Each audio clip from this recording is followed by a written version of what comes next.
Zombie Apocalypse.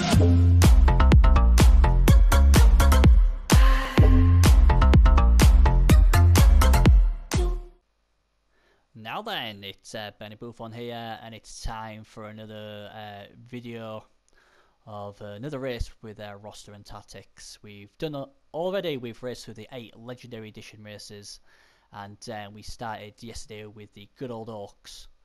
And today we're going to do the High Elves. I'll be honest, this was a team I was going to do later on in the videos, but a few of my good friends were saying, "Please, Bernie, can you do the High Elf roster? I need to see what I'm doing wrong, or I need some help." So I was like, you know what, go on then. I'll do my best to help you as best I can. Just in case you've never seen one of my videos, basically what we do, it's just basically about a 30 to 40 minute breakdown on different types of rosters and how I would skill up the positionals and obviously the pieces and why. And also the computer game, Bloodbowl 2, the computer game, Cyanide have their own official competition where there is a 6 weeks league where everyone fights to try and get into one of those coveted spots to get to the playoffs and a chance to win some cash. Was fantastic. And obviously the bragging rights of being the champion as well. So without further ado, let's get on with the good old High Elves then. Let's look at the first roster. Well, when I look at the High Elf rosters, I think there's not much manoeuvrability for what you can do really. The first roster is a quite simple one. It gets you a thrower, your 2 blitzers, and 8 linemen or line elves in this respect, and you get 3 team rerolls, what's always nice. Basic build. And like I say, the thing with High Elves is they always seem to start off with no frills really. You only get the 2 blitzers. I'd love to have had 4 blitzers. I'd probably play High Elves a lot more if I had 4 blitzers. But obviously the strength of the High Elves is obviously the thrower and the catchers. Unfortunately this build doesn't have a catcher in it. It's something I'd get later. The reason there's no catchers in this build is obviously as soon as catchers get involved, they hog the SP. So with this build, at least you can try and get your blitzers a level up or so first. And obviously having 3 team rolls instead of 2 is fantastic. The next build, we see us take the 2 blitzers out and put in 2 catchers instead. You still keep 3 rolls, and you've still got your thrower, and you've still got your 8 line elves. So all it basically is, I've took the blitzers out, put the catchers there instead, and I've got 20k in the bank. Personally, I think this is a bad idea. I would rather go with the blitzers, but anybody who wants to basically be throwing the ball from day one, and that's all they want to do, then the catcher is a much safer option, because obviously they get the catch built-in reroll. But just bear in mind, these are only armor 7, so they're more likely to break and they're more likely to get targeted early. And the final roster we'll have a look at. Basically just gets you your thrower. It keeps you 2 blitzers, but what it does, it gives you a catcher. So you have the option of having a catcher in your team. You've got 7 line elves, you get 30k in the bank, but the big negative with this build is you only have 2 team rerolls. Well, anyone who knows me knows I really hate playing with 2 team rolls. 3 is always what I always look for as a sweet spot. Obviously, with them only being 50k, the double up after 1 game, so 100k is still not bad for a team reroll. But I just don't like having 2 team rolls. That's just my own personal preference. But like I say, at least with this build, if you're quite happy to run with 2 team rerolls, you've got your passer, you've got your catcher, you've got your 2 blitzers, so you've got another option. But let's be honest, even just a line elf is a threat, a scoring threat, because they are agility 4, so they're still catching on 2+ if they've got nobody around them. There you go. So out of the 3 rosters, which one would I go with the Champions Cup? Which one would I take? And to me, I just go with this one. You got your throw, you got your 2 blitzers, you got your line elves. The reason I go for this is, like I said, is catchers can hog the XP. So at least with this one, in the first few games, it should be able to get you an apothecary and get your blitzers sort of tooled up, or at least try and get them a level up. And by then your thrower might have got a level up as well before you bring the catchers in. So I really do think this is your best build going forward. Obviously, if you lost a Blitzer in your first game or so, then obviously just rinse and repeat and try again with a fresh team. But I think this is the safest option. So you picked your roster. You're ready to win the Cyanide Cup. But how are you gonna skill them up, and why? Well, let's go and have a look. Right then. So we'll start with the throwers. We'll start with the offensive thrower first.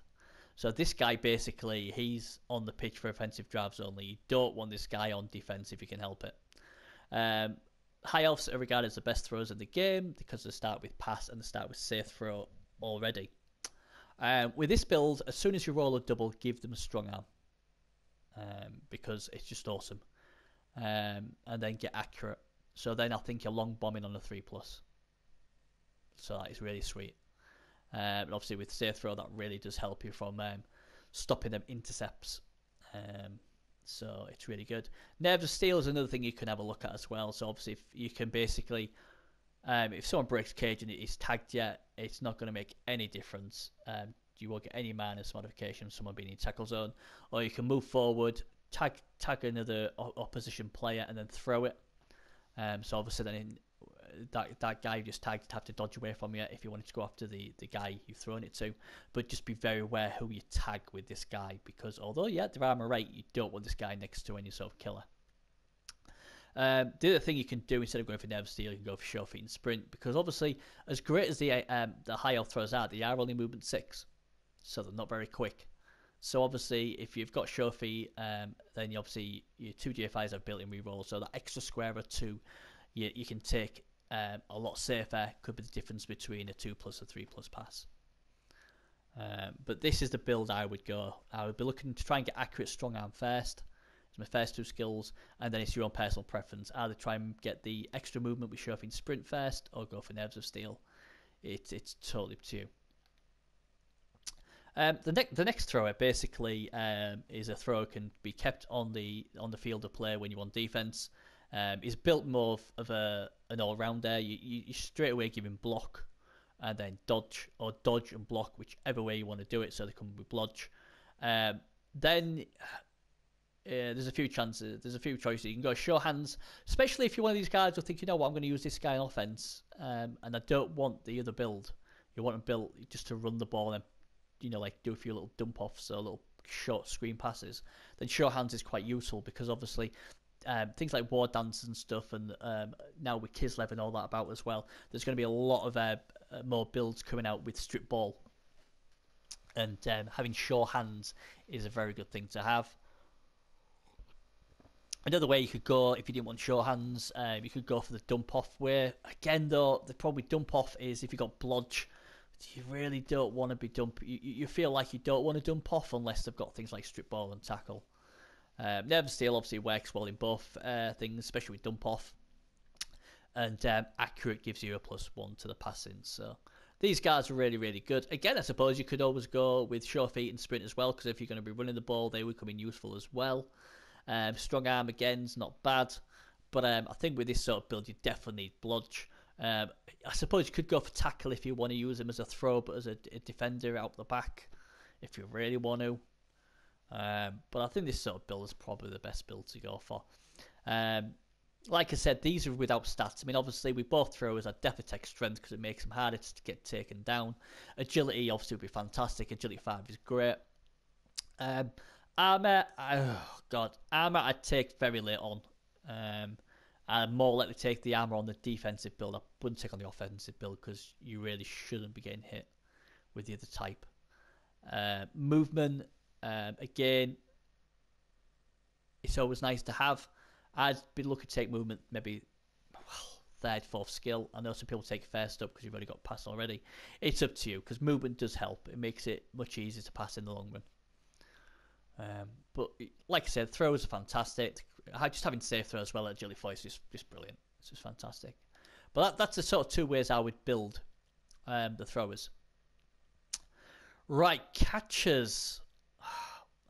catchers are always a funny thing for me because these are the guys I built to get the ball off the opponents.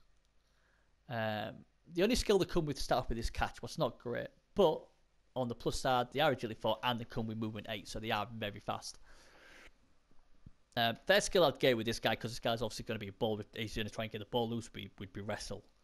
Then it's totally up to you what you want to do. Dodge would make him a lot more safer and make him get to places a lot easier. And strip ball and tackle will give you a better chance of getting the ball free. After these skills, I'd be looking probably at leap. The thing with the catch, the hard thing with the 4 catches is the builds change rapidly if you get agility or strength. Absolute rapid. You know, if you've got like agility straight off the bat, then he's getting leap, he's getting wrestle, he's getting strip ball, he's getting tackle because he's leaping on a 2+. If he gets strength, then you could do both really. You could use him as like you could even run the ball with a strength 4 catcher instead and not even really need the thrower. Or again, a strength 4 piece with leap.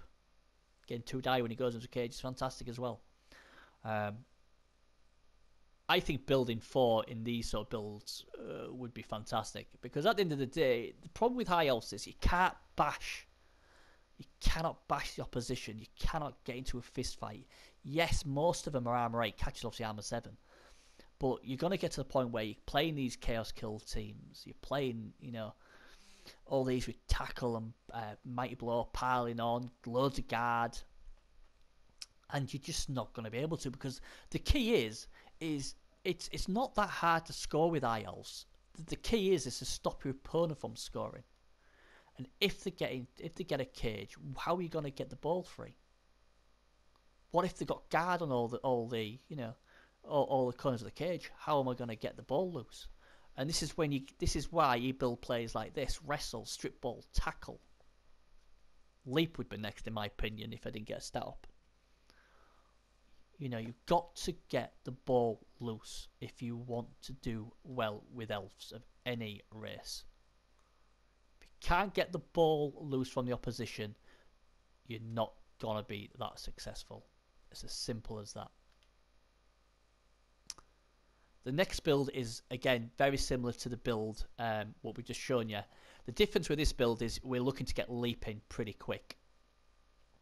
Like I said, I'd probably put leap on the other one as well, but I've just tweaked them just slightly.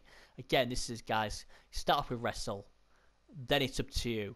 Do you want dodge for the protection, or do you want to go straight in with leap? I've done it before where, you know, I go, you know what, I ain't going to get dodge till later on. I'm going to keep him out the back, and then, because it's a movement 8, so it can be away from the danger, and then I'll wait and get everything in position, and then he'll pounce. You know, like in American football where there was like a safety blitz where he's out back and he'll come real late and blitz from the corner and try and blindside the quarterback. Very similar thing with this guy. He'll be out back, and then when I need him to pounce, he'll come in, he'll jump in on the 3+, and then he's got the wrestle. And you could go wrestle, leap, and then go maybe tackle, strip ball, or strip ball, tackle, and then dodge.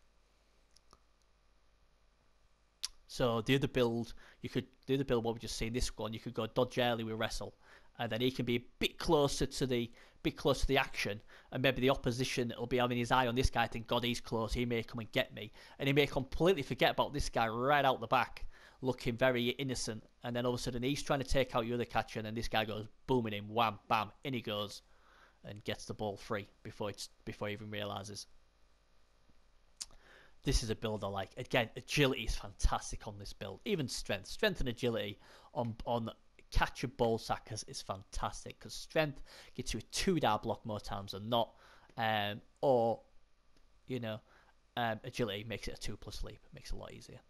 And I always see the best elf teams always have these builds: agility 5 or strength 4 leapers. The next build is basically a bit of an all-rounder where he obviously has blodge, so it's a lot harder to get the guard down. Sidestep obviously means he can go around near the sidelines and still be safe. And then obviously then you can build him to look to be harassing on defense with diving tackle working well with sidestep, and then tackle obviously good synergy with diving tackle. So in defense, on offense, he would be the sort of guy you try and get the ball to, and he'd be trying to score. And then obviously in defense, he could be waiting about, and he could tag a player who's either going to score or is a scoring threat. And then obviously with having sidestep, they're either going to have to roll a power dice or have tackle to get this guy down. If they don't, then you're going to use your sidestep and keep on the opponent. And if he tries to dodge out the way, diving tackle obviously comes into play. And if you've got tackle as well, that's fantastic. Looking at another skill to go on here, I always think pass blocks, pretty good to have on one of these guys. Because like I say, even if he's marking somebody else up and the opponent tries to throw it to somebody a couple of squares away, this guy dodges away on the target, is holding up on a 2+ with a reroll, and he can get right in front of the guys going 2.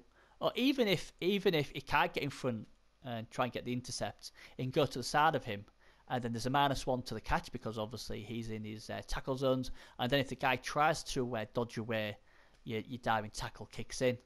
And if for some right reason he's thrown it and he hasn't done the blitz yet, and the guy tries to blitz you off, guess what? You've got sidestep. So as long as you don't power you and knock you down, you still tagged him, and you still got the option of diving tackle if he tries to dodge away.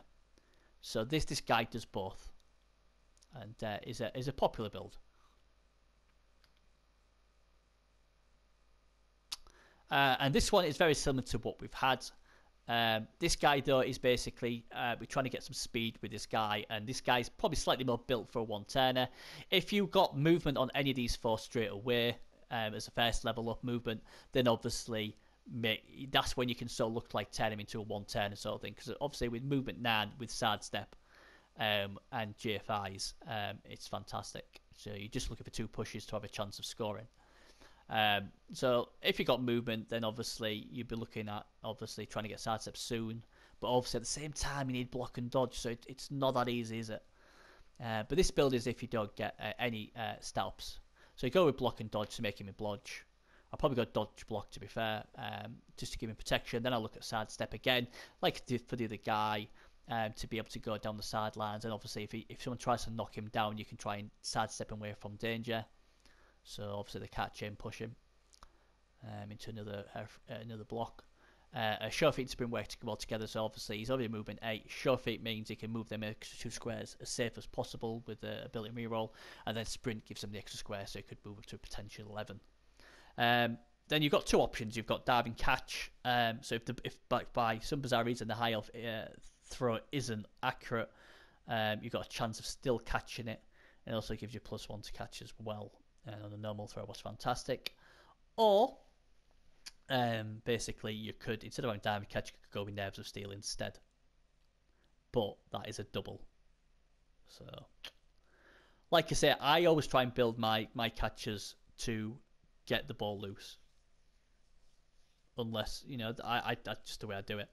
The only sort of way you see these sort of builds, they're alright, they're very good. I just think it's better with the other builds, because I need to get the ball loose, and the more options I've got of getting that ball loose, the better it is, and the more threats my opponent has to deal with. And let's be honest, sad as it is, catches will break eventually. They're only armor 7, and the higher your TV goes, you're going to go against mighty blow pile on tackle pieces.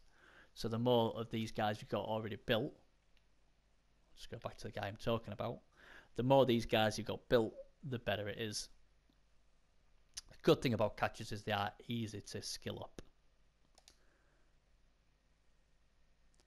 Right, your blitzes. Well, the thing with this is what I don't like about high elves. They only have 2 blitzes. Maybe I'm being greedy. I would build the blitzers into a defense mode. The way I look at it is your 4 catchers on defense, they're going to be trying to get the ball loose. Now, if my opponent gets through my defense, I need something close to that line or something just behind it to stop these guys getting through. And the best way for that is blitzers, because they've got block already. So give them dodge, so they've got blodge, then sidestep, diving tackle, and then tackle. And then obviously you just tag them. and then it's going to be a pain in the backside for him. And I've used this build a lot, and I just think it's fantastic.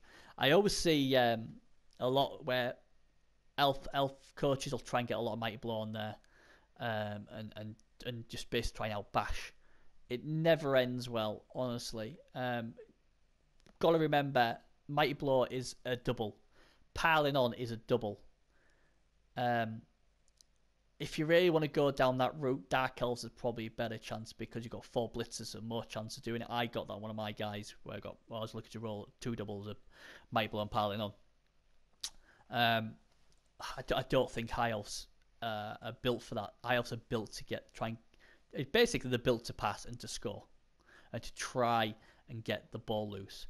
Like I say, if I did roll a double, then guard is key. Even on your catches, roll a double, guard is something you should be looking at. Just going back to the catches, because I always seem to forget this on videos.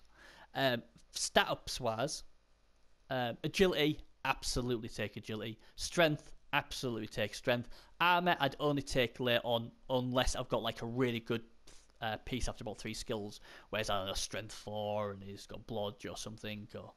But even then, I probably wouldn't take it because I need that leap or something. What's probably going to be more important. So armor, I'd take very late on. Movement, I would take, yes. Especially if I get it early on because I could make him into a 1-turner if I want to go down that route. 1-turners are a funny thing because if you get a 1-turner, you're sort of scared to use them on defense. So sometimes you end up rolling with 3 catch instead of 4. It's got its benefits. It's up to you if you want to. With movement 8 and sidestep, and obviously your 2 GFRs, it isn't that hard to get 3 pushes. You've just got to practice to try and do these 1-turners. But yeah, everything's pretty good. Armor would be the only one, or AV is the only one I probably wouldn't take till very late on. Maybe it's the last skill or the skill just before it. So there we go. Blitzes on the other hand, yes, agility I would take. If I got agility though, I might be tempted to maybe go on a different build if I get it early in the piece. If it's late on, well, you sort of can't never turn agility down on elves because it helps them so much. Strength again's great as well because obviously you bang strength on this bad boy. In fact, let's do it, shall we? Let's bang strength on this guy. Let's see how much better he looks. Oh, fantastic. Movement 7, strength 4, agility 4, armor 8, fantastic. Next thing, I could even give him maybe show hands, make him a runner. But, all of a sudden he looks a better piece, doesn't he? But I think this build is the best build. And I would be looking to build both my guys like this. Obviously, if they get strength, fantastic. Do the build, what you could look for is to go surfing. Because we've got agility 4, leaping on a 3+ is really good. It's amazing how many coaches I see go down the sideline and they'll just leave someone there, 1 square away, and they'll scream. Is that right? Scream him off. Screen him off, not scream. Bit of a blonde moment. So they'll screen him off, and they think, oh, he's safe. And then your guy goes, oh, thanks, mate. Jumps on it, leaps in. Boom, see you later, buddy. And off the pitch he goes. And obviously this sort of guy would give you a threat, and then the opponent, if he's any good, will have to validate this threat and give it respect, thinking, you know what, if I'm going to go down the side, I've got to be careful because this guy can get in there. Now for this build, strength would be, how cool would strength be on this build? Strength 4, he just jumps in and he's getting 2 dice every turn. Fantastic. So, like I said, block obviously he gets with already. Friends is the first thing I would be looking to go for. Then I'd go with Leap and then Juggernaut after that. Juggernaut's not used very often. And to be honest, I don't use Juggernaut. And there'll be a few people watching the videos going, Benny, you say no about this Juggernaut, you never use them. But the thing is, the teams I usually do are I usually go quite the Bash Grandy route. And Juggernaut's not very good on them. But for these sort of builds, then with Elves, definitely, when you know you can't outbash them, Juggernaut becomes very useful on surfers because obviously, if the guy's got block, tough luck. Juggernaut makes you turn that block into a push. Even if they got stand firm, doesn't matter. You're getting pushed, and it's a good build to have. These are the 4 skills you'd want. Agility or strength on this piece is fantastic. It really is. And that's another thing. Maybe if I got agility or strength early on this piece, then I might build him like this. I might not build him like the diving tackle build. I might build him like this. And the thing is as well, I've been leap. It's pretty good. What I would probably do next, I'd get this guy. So this guy is now built to surf. Now you could go with Dauntless. So even if they've got big guards there, you can surf that. That's one option to do. Or you could go the other way and go things like tackle. And then basically what tackle does is it then gives him the option he can go hunting as well. So he doesn't have to go surfing, he can also go hunting. He can leap in to cages, he can leap into like side cages to try and get to the ball carrier on a 3+. Tackle obviously negates dodge. And then again you could be going down to maybe strip ball, although maybe strip ball later on might not be too good because by now you're probably playing a higher TV. Or even you can do, is it Prince Matarian who has both block and wrestle as a late skill? So then that makes him, but it can either surf, it can either cage break and get the ball loose, or it can sit at the back and do whatever. So this build basically gives nothing. You can take strip ball out and just go wrestle. So if people say, Benny Craig gets 276 is really hard. Yeah, but you can get a 76. So you could get rid of strip ball and put wrestle there instead, and strip ball maybe last, because obviously strip ball's situational. But all I'll say is the amount of times I've seen it, and it's in my game as well, the ball go loose for whatever reason, a failed catch or a failed throw, or balls loose, or someone gets served, the ball goes out and someone picks it up, and more times than not, there's only one person on that team who's got show hands and he hasn't got the ball, then all of a sudden you're going in and getting the ball loose again. So, to me, it's all about getting the ball loose with agility teams. If you want to go around killing stuff and breaking stuff and claiming to be the big great white shark, don't play elves. Play kill teams or something what can basically bash. Elves are all about finesse and, smash and grab raids, guerrilla tactics. You go into this sort of mindset of let's get some mighty blow, let's get guards and all that stuff, and let's bash them, piling on. It ain't gonna work. It's not gonna work. And obviously all them doubles for all them mighty blow and all that piling on is just gonna make your TV go rocket even more, and then you're gonna run into kill teams and they're just gonna take you apart.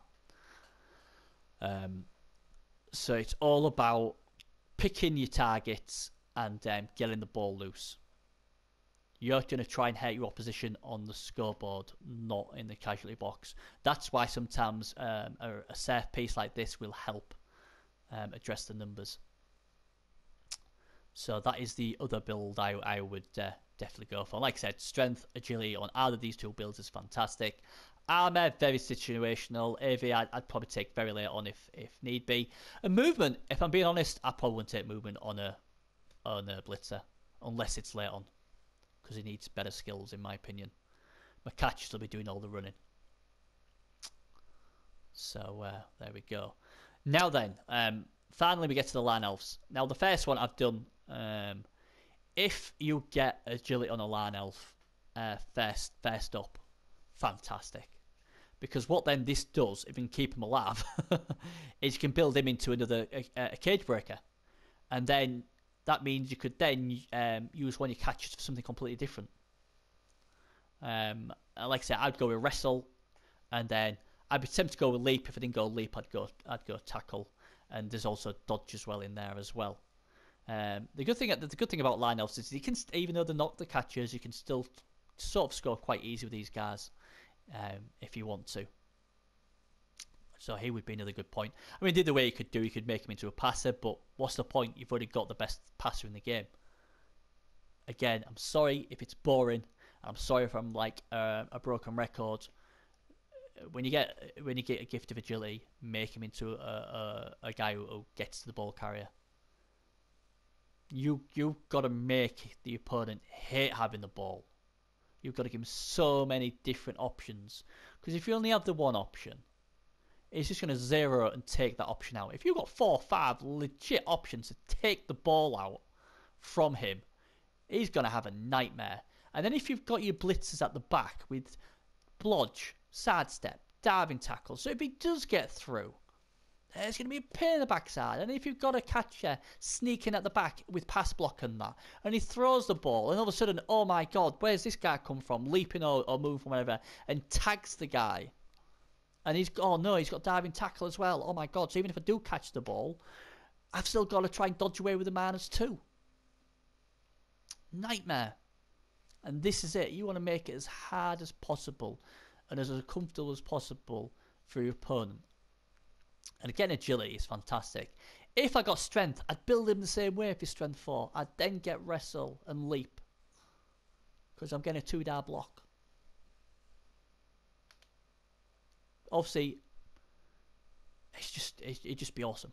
Don't be afraid to use a line elf to do the job, because at the end of the day, if you're jumping into a cage with a line elf, hey, it's even better, because although they're good, they're not 1E positionals. So if they do get stamped on, or they die, or they horribly fail the leap, it's not as bad. You'd rather see a line elf with agility 5 get splattered than one of your prize catchers, wouldn't you? So, it gives you a more, because some people are quite reluctant to jump into a cage. You think, crikey, if I get this wrong or I fail my leap, I'm going to end up on the floor and then I'm going to stamp to smithereens. Where if you've got a line elf with that build, you can do it. This build is basically for the line of scrimmage. Wrestle, dodge, fend. Nice and easy. And obviously, by the time they've got 3 skills, most of these guys, your TB will be going to that point where you're going to go into kill teams or mighty blow pile on things. So basically, wrestle negates that, so it'll drag the killer piece down. What's always a win in your book. And obviously, fend or protecting from the piling on and any sort of follow up. These are a pain in the backside. You want at least 3 of these bad boys. I try and build 4 just because obviously in case one goes. And you put them on the line of scrimmage. Simple as. And they're also good for screening off and stuff like that as well. If I rolled a double, then obviously I'd take guard. One thing we haven't had a look at so far is Dauntless, really. We've not really scratched the surface with it. Again, you try to not get into scraps. But it doesn't hurt having 1 or 2 elves with Dauntless and block. Especially if you've got guard on other pieces who can give them assists. I just think Dauntless on most of the other positionals, it'd be a bit more wasted, because you want the wrestle, you want the leap, you want the strip ball, you want the tackle. So Dauntless is a skill you think, oh, I don't really want it on them. Can I give it to somebody else? And this is where the line elf comes in. So block and Dauntless are really good together. Like I said, I'd never turn off if you roll double guard. All line elves, regardless of where they are in their development, if you roll a double, get guard. The only time you get mighty blow is if you're just adamant you want a kill piece. And bear in mind, they'd have to roll another double to get piling on. Or you've got loads of guard already, and you think, you know what, I've got plenty of guard. I'll start getting a few of these pieces. I saw one of the best. I won't mention his name, but I saw one of the best Dark Elf players ever, and he was fantastic. And he went to one of the cups, and he changed his philosophy, and he decided to get, instead of going for guard and everything, he went for mighty blow instead. And his record was all right, not as good as he's done before, but as soon as he got into the knockouts, he got beat, because and this is Dark Elves. Dark Elves are more bashier than High Elves, but the problem was he did have the guard, so it was really hard to get any sort of 2-dar blocks. He was ended with 1-dar blocks because he was getting outguarded, and he's trying to fight against bash teams with elves. And if you haven't got the guard, it's just almost impossible if your opponent is a pretty decent player. So always go for guard. That would be my tip to you. And talking about guard, here's a really nice piece. Blodge plus guard, fantastic. So he's got all the protection you can possibly get with dodge and block, and obviously guard is there to give the assist. If you did roll another double, I'd look into possibly stand firm, but obviously on a normal roll of agility you can get sidestep as well, because you're trying to keep that guard in place. That's just another way you could do it, but guard is so important. Fend is another thing you can do on this guy as well. But even if you build them like this, because obviously dodge makes him go dodging around with a reroll and 2+, as long as your opponent ain't got tackle. And yeah, it's just a nice little build for 140 TV. And here we go, finally with kick. Gotta have a guy with kick, haven't you? Because obviously, you know, you got forced 8 movement, 8 speedsters. So if you can get this ball kick deep, and then you get your catchers in there and everyone else trying to get to the ball carrier before it can sort of cage out. And even if he does, guess what? You've then got the tools to get into that cage and break it anyway. But early on in TV wise, you know, when you're like 13 and 14 and you guys won't be that kitted out. So obviously it'd be a lot more beneficial if you got a kick guy who can get a really nice kick into the end zone or near the opponent's end zone, and then you get there and seal it off before you can get into a cage. Because as soon as this guy gets into a cage, it's a lot harder until you have the skills to get the ball off him. So always having kick, and then I'd probably go dodge and then block after that. So that's it. That basically is all the high elves. Like I said, they can be a very good team.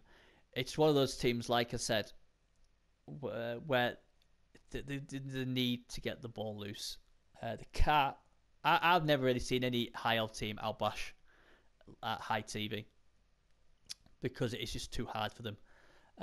Guard, like I say, is important to get. I know I haven't really put guard on these catchers, but again, it's just trying to show you what sort of builds you can have. You know, guard on these would be nice, or even if you just put guard on one of them, it would be good. Because again, if you got like guard on this piece we're looking at here, I'll just put him on there. Say for instance you got wrestle, you got leap, and then you roll a double and get guard. This guy could then leap in on a 3+ into the cage, and then you leap in your other guy, and because he's got a guard, it gives him the assist, 2 die in your favour. Fantastic. So you know, guard is important. Guard is more important than Mighty Blow. And that's really it. That is all I'm going to say on the high elves. The armor 8 always helps, but you know, they can still break. Protect your catchers, but do not be afraid to send them in to get the ball. Just make sure you've got everything in position. You don't have to go jumping in at the first or second turn. You can. Some savvy high elf coaches wait till the last possible moment. So if they can get the ball loose 10-7, then the opponent's got to either get to get the ball back and then score pretty quickly. So don't be afraid to just go in columns or slow it down and then strike late if you wish. If you find an opening you're comfortable with, go for it. And best of luck to you. That's it. So that's the high elves done. I hope the guys who asked for it enjoyed it. I hope to have helped in some way. And good luck. They are a lot of fun. You just got to play them different to bash teams. Yes, Captain Obvious, as people would say. But you'll be amazed how many people try and bash with the high elves because they're armor 8. Okay, that's me done then. So this video is now done. I'm going to try and get a few done today because I'm not at work today. So I'm going to try and run through a few of them. The champion on the PSL at the moment, Gimlick Swede, he wanted Necro doing.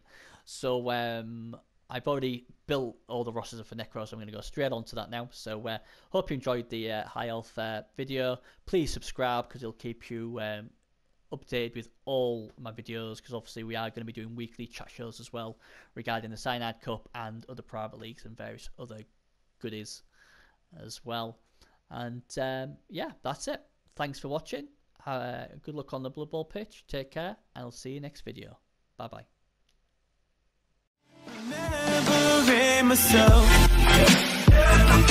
Take me right back to the start.